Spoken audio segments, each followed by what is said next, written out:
Good evening, Mr. and Mrs. America, and all the ships at sea. I did not really know where to start this week's commentary. Yep, I knew fully well the topic I was going to discuss, but there are literally so many angles to attacking this that it almost becomes a very daunting task to tackle. A veritable kaleidoscope of issues plague it, and it soon appears that the powers that be are quite happy with things as they are, and therefore have no plans to fix any of them anytime soon.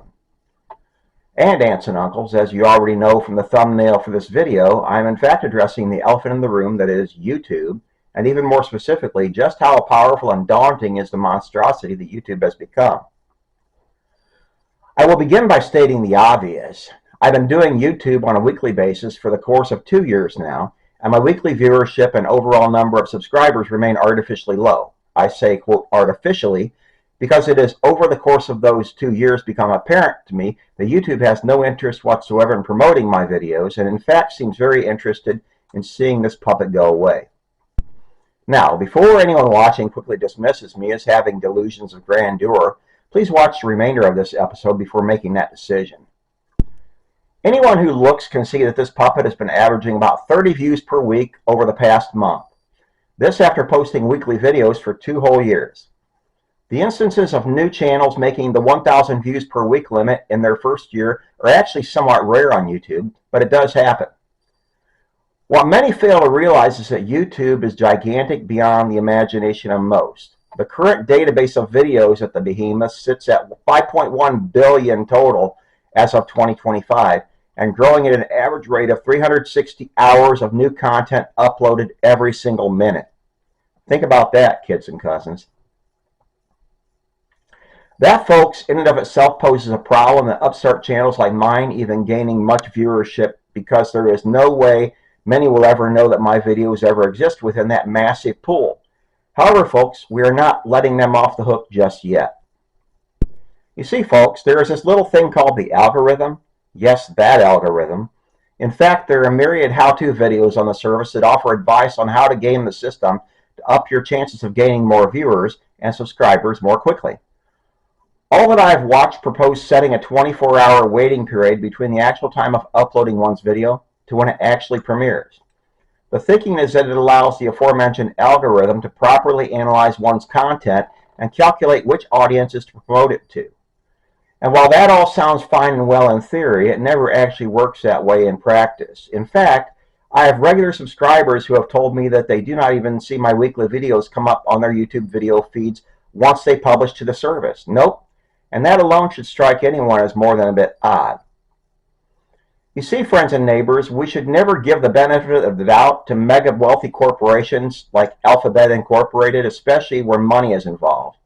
There are channels with fairly large numbers of subscribers and weekly viewers who have told some fairly concerning tales within the past year alone. 2 channels specifically, largely critical of China and the Chinese Communist Party, more specifically, The China Show and China Uncensored, had their weekly viewership drastically drop off a number of months ago. These are channels that used to get weekly views in the hundreds of thousands to occasional millions per video, brought down to weekly views to the low 6 figures to even 5 figures. Both of those channels did a joint video together where they reported the shenanigans and had done some detective work to find out that the Chinese government, the CCP itself, had paid bribe money to Alphabet Inc. to have them artificially quash the viewership of channels critical of their corrupt system of governance. Yes, folks, this actually happened. So, my compadres, allow me to state at this juncture that I do not self-censor on this channel. It plainly goes against my ethics and character. As such, I regularly say words on here that the infamous algorithm is programmed to label as offensive. Now, never mind that the algorithm takes nothing into account when it comes to context. Nope, nada. All the algorithm is programmed to do is seek out any number of words that politically correct woke leaders at Alphabet Inc. and YouTube itself have deemed to be too harsh for sensitive ears. And that video is suddenly not going to be promoted or pushed out to any viewers whatsoever. Therein lies the crux of the matter, folks. This puppet does not do PC or woke censorship and will never do so. Just a week ago, some internet troll made a comment on my video that he or she could see why I only get 30 views per week insinuating that my videos are not factual, so no one will watch them. Well, folks, I'm here to say that I do not believe that to be the case in the slightest. Am I perfect? By no means. Do I state the truth on this channel? I would say that the vast majority of the time I do, and I never willingly or knowingly put lies or mistruths out on my videos. Additionally, we have the very evident YouTube advertisement policies of late. The nonstop barrage of ads that are longer than they used to be and cannot be skipped until you have just wasted 1 minute or more of your life, whereas the YouTube ads used to be able to be skipped after 15 or 30 seconds. We even have content that used to be unimpeded by nuisance ads that actually takes away from the overall purpose and intent of those videos. Stuff like the relaxing ASMR content meant to relax and even go to sleep by, but now there are loud impeding ads right in the middle of them. Wow, so much for watching relaxing content on YouTube. What seems to have happened to YouTube at Alphabet Inc., for that matter, is that a money-hungry CEO from India took over. He came in and had dollar signs in his eyes. He decided that YouTube was somehow the equivalent of Netflix, Tubi, and the like. You know, streaming movie services that offer, quote, free and otherwise paid subscription plans. The free plans are always chock full of long commercials, but lost in this reasoning is the premise that YouTube was built upon.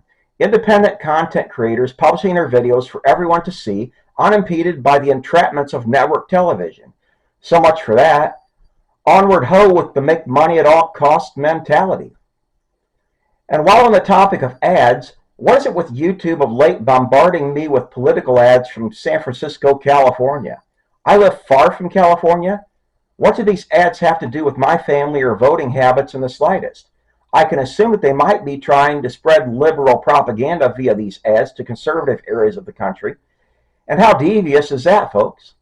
Why make people from my area suffer through a minute or more of communist propaganda displaying the leftist political candidates from California? Just free us all already from this heinous form of mental abuse. It is high time, folks, for the FTC and Congress to get involved on roping in the monstrosity that Alphabet Inc. and YouTube have become. I remember only a time back when AT&T was deemed to be a monopoly, forced to break itself up, and could not even be involved in the cell phone business.